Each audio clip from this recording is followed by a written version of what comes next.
Hey guys, welcome to our channel. This hopefully is going to be the first of many videos of a bit of a journey we are going on, which we will touch on later. Just kick it off, I'm Sophie. And I'm Ed.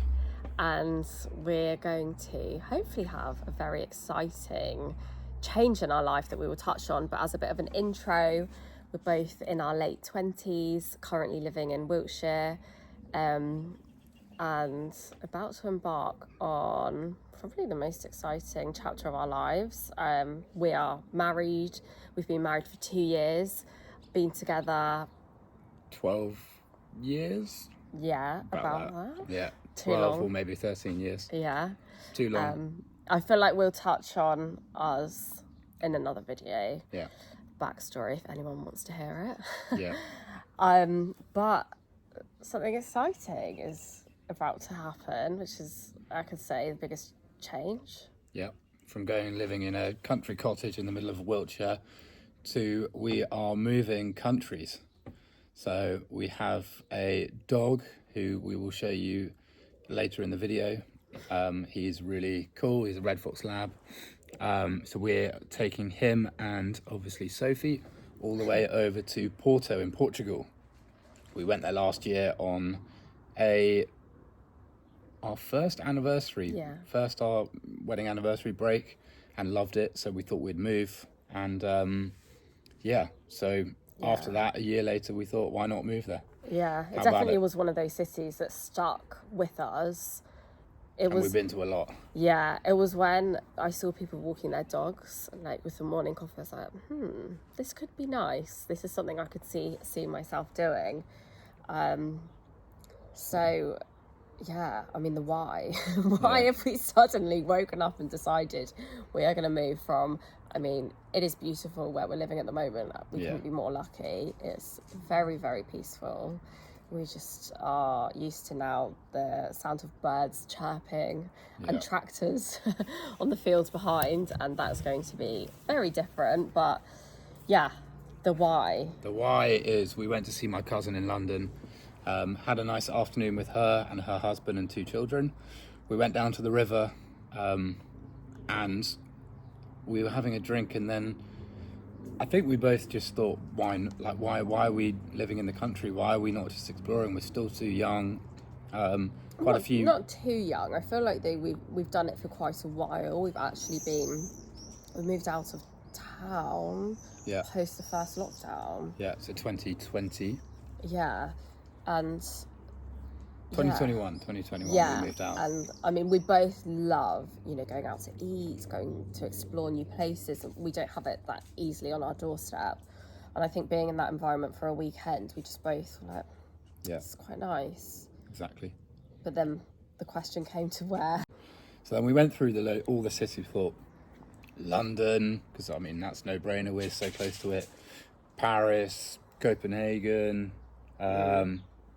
Copenhagen was one that stuck, but the cost was different. Like, far too much. It is expensive. Sophie's also family are Dutch, so we did think of, Amsterdam or anywhere like that. Mm-hmm.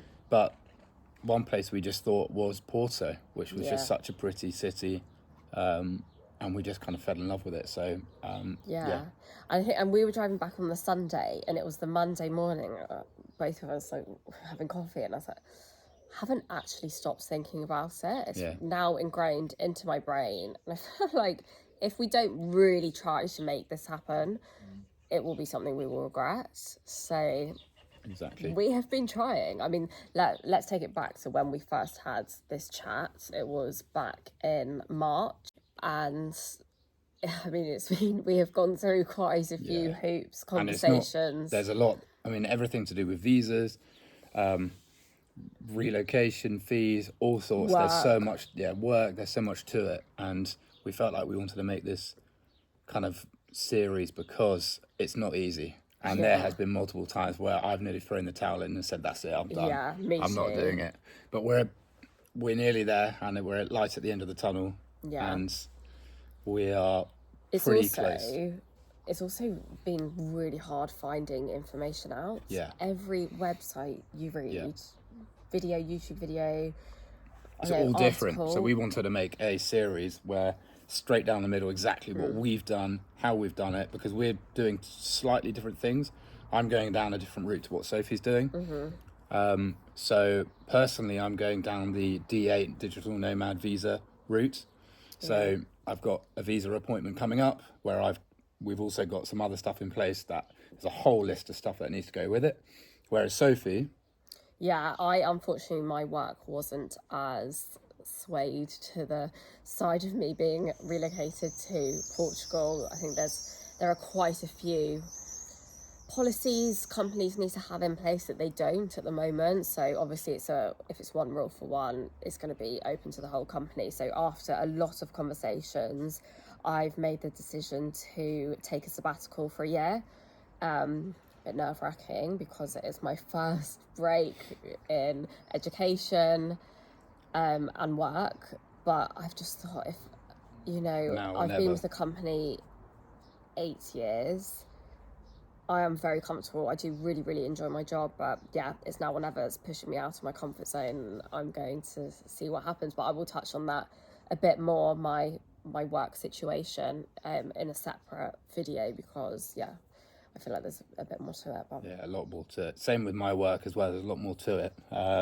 My role has changed slightly, so it'll be good to explain what I was doing and what I'm going to be doing from now on. It's quite an exciting time. So, but in terms of next steps, I'm hopefully going to be going out to Porto in a few weeks to look at some apartments, look at some work spaces, and I'm kind of hoping we find somewhere in between now and then, so then I can bring a contract back and get it signed, and just have some place nailed on, because that's what one thing you really need is, I mean, there's simple thing, you need like a tax number, you need a bank account, and then main thing is a contract of an apartment. So, and that's needed for the visa application. So we're really on the hunt to try and find somewhere and trying to get somewhere nailed down, and it is more difficult than you think, and it's worse than London. Like if you look at a place within 24 hours, it's gone. It's the worst thing. They come and go so quickly, literally within the time. If I look and find somewhere online that looks nice, I send it to Ed, it's gone. The listing's been taken down. There's no chance to literally just look at the photos. So. But yeah, so Ed's going down the visa route.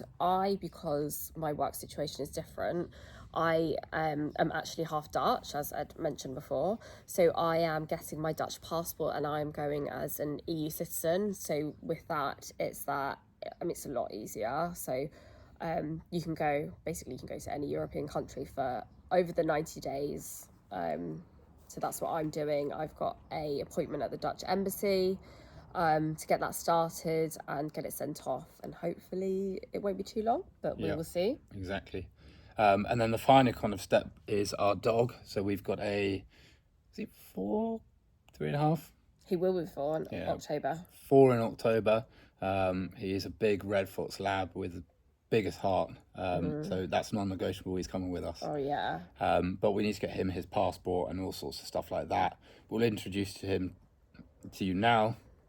And then, hopefully we can get him over at some point. I think we might have to drive him because it's going to be the easiest route. So this is Monty, otherwise referred to as Monts, Boz, Bobos, Boppy. He's our big Red Fox boy and we love him a lot. So yeah, he's going to enjoy. He loves sunbathing. There's one of his babies. He loves sunbathing. It's his favourite thing to do. He's fairly well trained. I can get him to lie down. He's a really good boy, so we're hoping he'll be a good boy for the sun, the sea. He loves swimming. It's one of his favorite things to do. We've got a few rivers around here and he absolutely loves it, jumps in straight away without even any permission. So yeah, hoping to drive him over kind of probably late October when we're a bit settled in Porto. I think he's going to go stay with my parents for a bit. So yeah. Next episode we're going over to look for the apartment and see if we can get something, and then hopefully sign a contract, and then I can get our visa's kind of application rolling. So that's really what we're waiting on. So stay tuned. I think there's some exciting events and moments that are going to happen very soon. We're going to touch on those on some more videos and take you with us. So it won't be as much as us sitting down talking. I think it's going to be a bit more. You're going to come. Yeah, you're going to come with us. You're going to go with Ed. To Porto. You're going to come with us to the embassies. Yeah. Especially when we get there, that's when it's going to be really good fun. Yeah, so and then stay tuned. I feel like it's going to be so surreal. I mean, now we're toasting to our first video in the garden, but in the future we're going to be toasting on our balcony in Porto. Let's hope soon. Balconies are non-negotiable. Yes. So we want to sit and. Oh my gosh, the comparison to this. Sun. Even being ginger, I just want the sun. Me. So, anyway, thanks for watching, and we will see you in the next episode. See you soon.